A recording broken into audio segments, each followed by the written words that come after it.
Hi అండి. అస్సలాముఅలైకుం అండి. ఈరోజు వచ్చేసి అరబిక్ స్టైల్‌లో అరబిక్ ఫిష్ అండి, గ్రీన్ ఫిష్ చేస్తున్నాను. ఏందబ్బా గ్రీన్ ఫిష్ అంటున్నది అనుకుంటారేమో, కాదండి, నిజమే మీరు వినింది.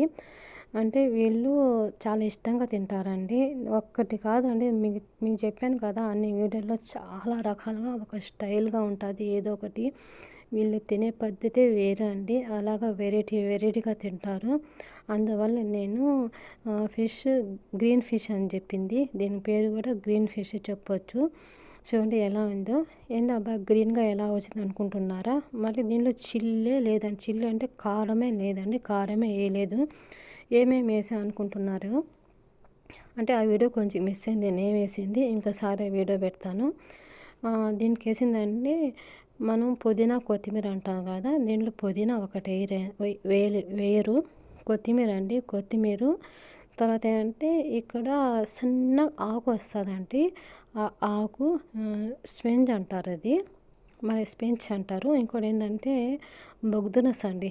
ఆ బొగ్దునస్ అంటే మన ఇండియాలో నేను చూడలేదు, ఇక్కడే చూశాను. ఆ బొగ్దునస్ కూడా ఒక స్టోరీ ఉందండి. అది గ్రీన్గా ఉంటుంది. అది కూడా ఆకే సేమ్ మన పుదీనా ఉంది కదా, కొత్తిమీర ఉంది కదా, కొత్తిమీర లాగే ఉంటుంది బొగ్దునస్ అనేది. కానీ ఎవరికైనా దీనిలో ఒక చిన్న మీకు సలహా చెప్తున్నాను.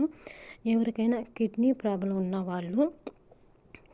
ప్రాబ్లం ఉన్నవాళ్ళు అది కానీ డైలీ కానీ ఉదయం సాయంత్రం కానీ మిక్సీలో వేసుకొని అలాగైనా తాగొచ్చు. లేకపోతే వడగట్టి కన్నా ఆ వాటర్ కానీ తాగితే అండి మీ కిడ్నీ ప్రాబ్లం కొంతవరకు మేలవుతుంది. ఒకసారి ట్రై చేయండి.